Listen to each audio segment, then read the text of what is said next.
창세기 4장 10절 15절 4장 10절에서 15절까지 읽겠습니다. 이르시되 내가 무엇을 하였느냐? 내 아우의 핏소리가 땅에서부터 내게 호소하느니라. 땅이 그 입을 벌려 내 손에서부터 내 아우의 피를 받았은즉 내가 땅에서 저주를 받으리니 내가 밭을 갈아도 땅이 다시는 그 효력을 내게 주지 아니할 것이요 너는 땅에서 피하며 유리하는 자가 되리라. 가인이 여호와께 아뢰되 내 죄벌이 지기가 너무 무거우니이다. 주께서 오늘 이 지면에서 나를 쫓아내시온즉 내가 주의 낯을 배웁지 못하리니 내가 땅에서 피하며 유리하는 자가 될지라. 무릇 나를 만나는 자마다 나를 죽이겠나이다.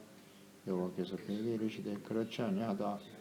가인을 죽이는 자는 벌을 7배나 받으리라 하시고 가인에게 표를 주사 그를 만나는 모든 사람에게 죽임을 면하게 하시니라. 아멘. 죄에 대한 하나님의 공의와 사랑. 가인이 아벨을 쳐 죽이고 범죄하는 과정, 하나님이 분명히 자신의 제사를 받지 않음으로 인해서 마음에 분노가 가득했을 때 다스리라고 권면하셨지만 하나님 말씀을 듣지 않죠. 분노가 곧 살인으로 이어졌다. 그러니까 이런 모습을 보면서 아담과 하와가 범죄한 이후에 태어난 모든 사람들은 태생적으로 끊임없이 이렇게 죄악을 추구하려고 하는 생각이 있다. 창세기는 모든 역사의 시작이면서 사람들, 하나님 만드신 사람들, 그 사람들의 가장 본질적인 면을 다루고 있어요. 이것은 모든 시대에 그대로 적용되는 진리의 말씀입니다. 죄를 깨닫고 버리고 다스리라고 하셨지만 전혀 그렇지 못하죠. 가인의 완악함과 뻔뻔함 이런 것들을 우리가 보았습니다. 아담과 하와가 그랬듯이 범죄한 후 회개하지 않고 오히려 죄를 전가한 것과 같이 아니 그보다 더 악한 모습으로 나타나는 가인. 아담과 하와의 그 완고함이 가인에게 그 이후의 모든 후손들에게 그대로 답습되어 왔다. 이것이 하나님 말씀이 우리에게 주는 교훈입니다. 10절에 아벨을 죽인 것을 하나님이 아시고 찾아오셨죠. 회개할 기회를 주시는 하나님이시죠. 내가 무엇을 하였느냐? 내 아우의 핏소리가 땅에서부터 내게 호소하느니라. 아우를 죽인 걸 내가 다 알고 있는데 이렇게 그에게 말씀하고 계시는 겁니다. 가인에게. 하나님께서는 인간의 모든 죄를 다 알고 계신다. 매우 중요하죠. 이것을 우리가 깨닫고 있느냐, 그렇지 못하느냐에 따라서 우리의 삶이 달라지겠죠. 절대 속일 수 없어요. 다 알고 계십니다. 그러니까 가인 이후에 태어난 모든 사람들은 하나님을 인식하지 못하니까요. 언제나 죄악의 현장에는 하나님이 나를 보고 계신다라고 하는 가장 본질적이고 기초적인 이 지식에 대한 무지예요. 알지 못해요. 스스로 눈을 가리는 것. 마치 손으로 하늘을 가리는 것처럼. 이게 가려지나. 이게 어리석은 사람들의 모습이에요. 무엇을 하였느냐? 땅에서부터 그의 핏소리가 내게 호소한다고. 그러니까 이것을 알고 주님을 바르게 섬긴 사람 역시 다윗이죠. 하나님의 사람 다윗. 그의 고백. 시편 139편 1절로 4절에 여호와여 주께서 나를 살펴보셨으므로 나를 아시나이다.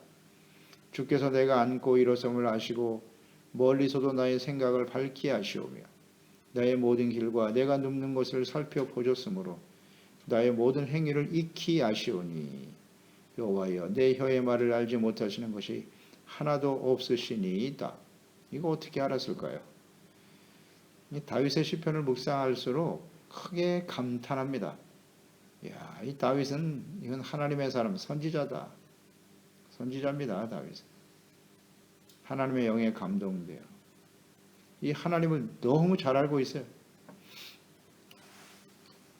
다윗은 이렇게 하나님의 어떤 분이실지 잘 알았기 때문에 죄를 지었을 때 즉시 자백할 수 있었고 회개하고 용서받을 수 있는 은혜를 받는 사람이 될 수 있었다.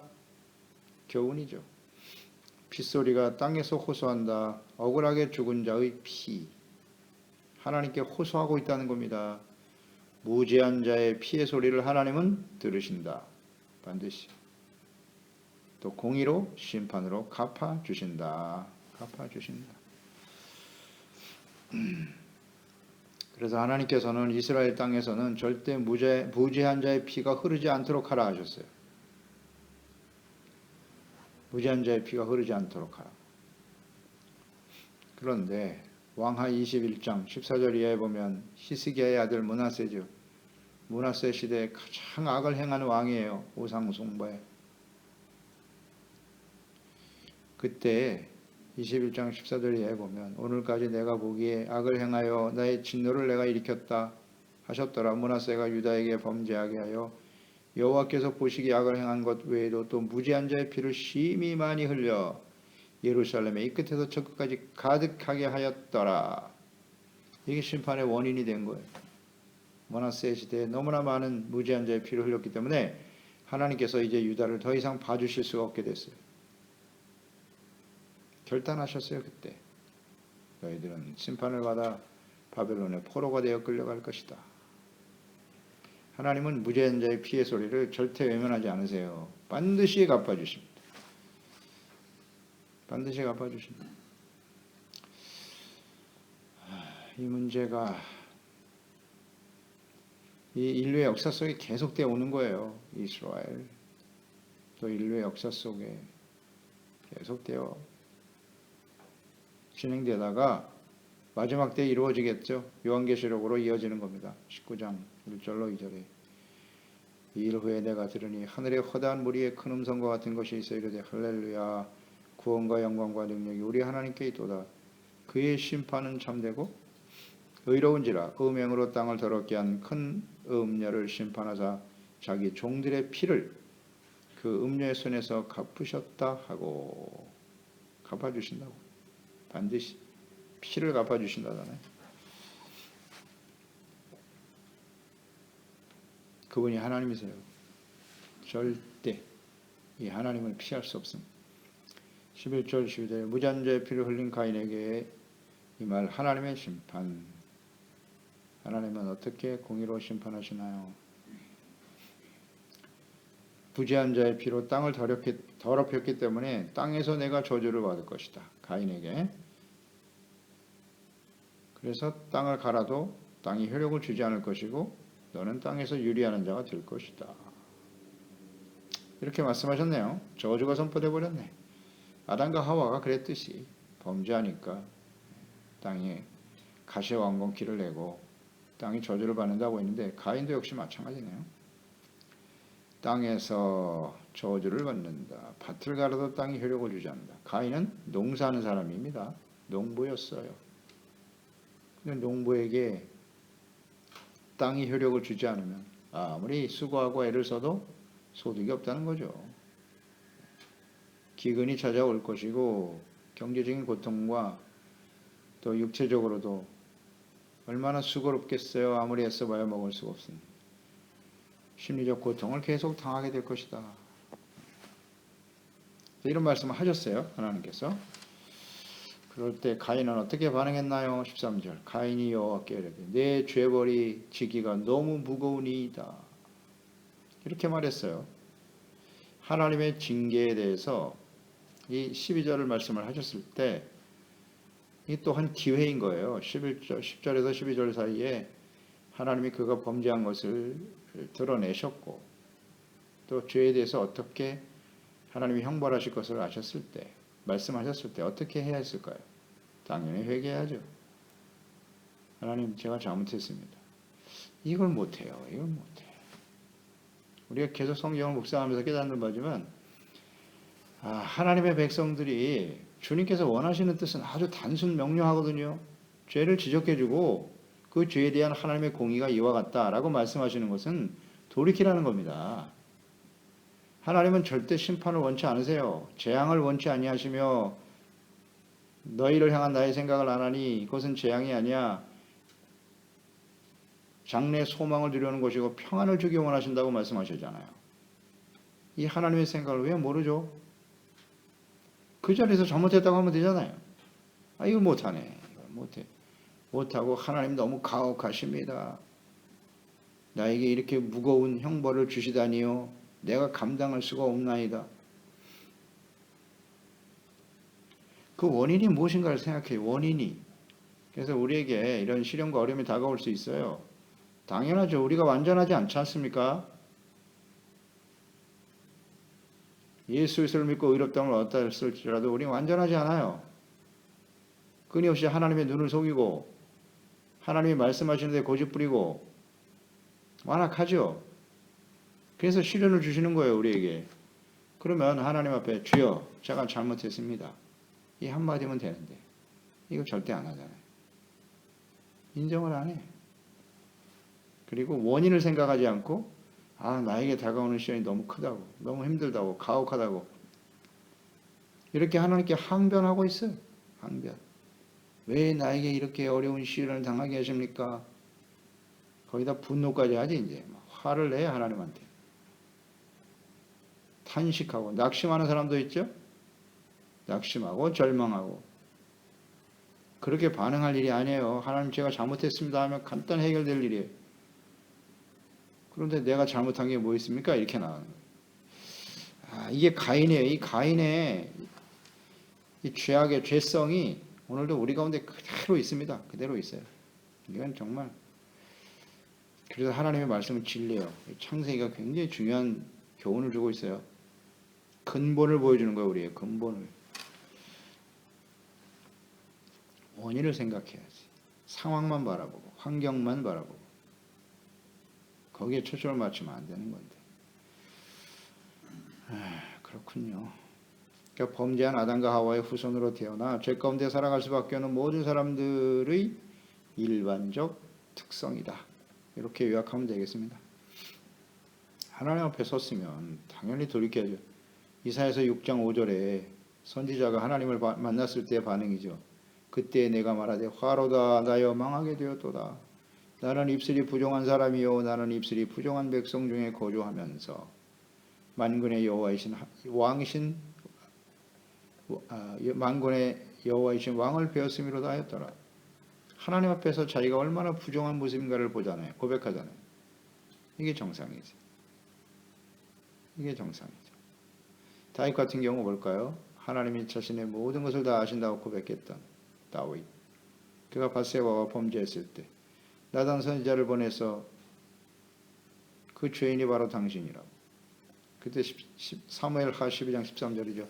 다윗이 나단에게 이르되 내가 여호와께 범죄하였노라. 즉시 나단이 다윗에게 말하되 여호와께서도 당신의 죄를 사하셨나니 당신이 죽지 아니하시려니 와 내가 여호와께 죄를 범하였노라. 즉시 고백하잖아요.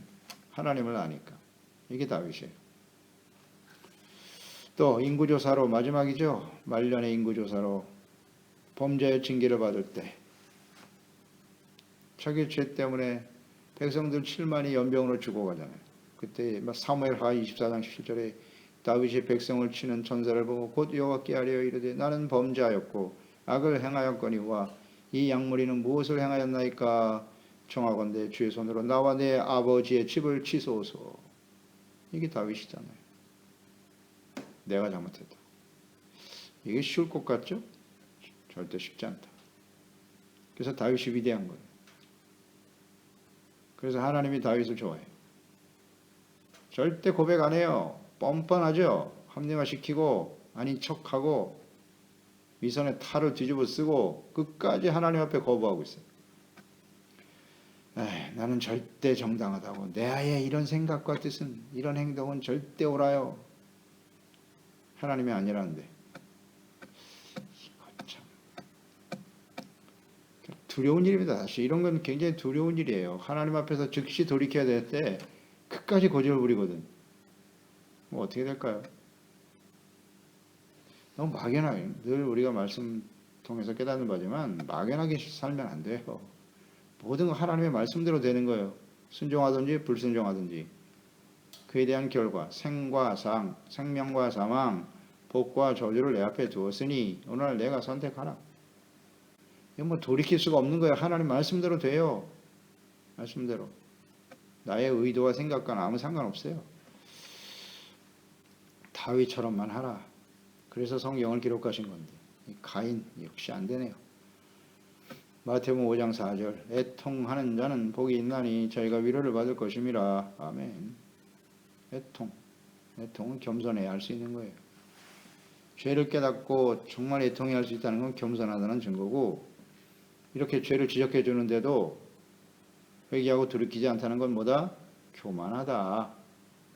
교만은 하나님이 대적하시고 망합니다. 뭐 어렵습니까? 자신의 생각을 안 굽히잖아요. 그러니까 교만한 거지. 하나님이 아니라는데도 끝까지 고집 부리고 있어요. 안 됩니다. 그대로 가면 요한일서 1장 8절 이하잖아요. 9절 만일 우리가 우리의 죄를 자백하면 그는 미쁘시고 의로우사 우리의 죄를 사하시며 우리를 모든 불의에서 깨끗하게 하실 것이요 만일 우리가 범죄하지 아니하였다면 하나님을 거짓말하는 자로 만드는 것이니 또한 그의 말씀이 우리 속에 있지 아니하니라. 말씀이 없으니까 하나님을 거짓말하는 자로 만들 것인가? 시인하면 되잖아요. 자백하라. 뭘 더 많은 걸 요구하시나요? 잘못했습니다. 이게 안 되네요. 가인. 안 되는 겁니다. 14절에 주께서 오늘 이 지면에서 나를 쫓아내시온즉 내가 죄의 낯을 배웁지 못하리니 내가 땅에서 피하며 유리하는 자가 될지라. 물은 나를 만나는 자마다 나를 죽이겠나이다. 두려워하고 있네요. 하나님이 지면에서 나를 쫓아내시니 내가 죄의 낯을 배웁지 못한다. 더 이상 하나님을 뵐 수 없게 되었다. 왜 그렇게 되었나요? 자꾸 원인을 생각해야지. 결과와 상황만 바라보고. 이게 오류입니다. 오류. 낯을 배우지 못하잖아요. 하나님 쫓아내시면 난 어떻게 하라고요? 뭘 어떻게 돌이키면 되지. 너무 가혹하다고 항변만 하고 있어. 너무 가혹하다고. 땅에서 유리하는 자가 되고 나를 만난 사람이 나를 죽일지도 몰라요. 두려움이 찾아오네요. 조음과 두려움이 찾아왔다. 이렇게 죄라고 하는 것은 죄, 낯을 배웁지 못한다는 건 하나님과의 관계가 단절됐다는 거예요. 죄는 하나님과의 교제를 단절시킨다. 그것은 곧 하나님의 돌보심과 보호하심과 인도하심 속에서 살아갈 수 없게 된다. 이게 다 죄가 원인이고 결과인 거예요. 또한 죽음에 대한 절망과 두려움이 찾아온다. 이게 다 죄가 원인인 거예요. 그리고 땅은 저주를 받아서 고통받게 되는 겁니다. 아무리 수고해도 열매를 얻지 못하고. 이게 다 죄가 원인이다. 그러니까 범죄하되 죄를 짓지 않은 사람은 아무도 없으니까 이제는 회개하지 않는 자들에게, 이게 중요한 거죠. 회개하는 자들에게 나타나는 현상이다. 일반적 현상이에요. 창세기니까. 모든 시대의 모든 사람들에게 이와 같은 말씀이 그대로 적용될 것이다. 창세기 매우 중요하죠. 이 창세기를 모르면 사람답게 살 수가 없는 거예요. 사람답게 살 수가 없는 거예요. 하나님과의 관계 속에 살아가는 것.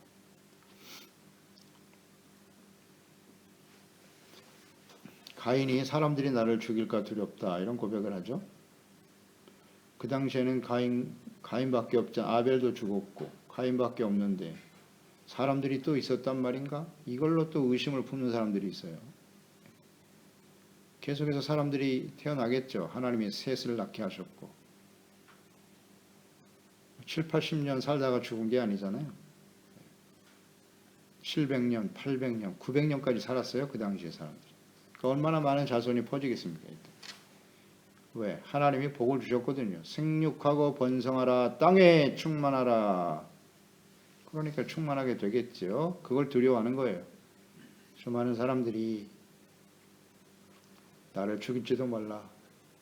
두려움.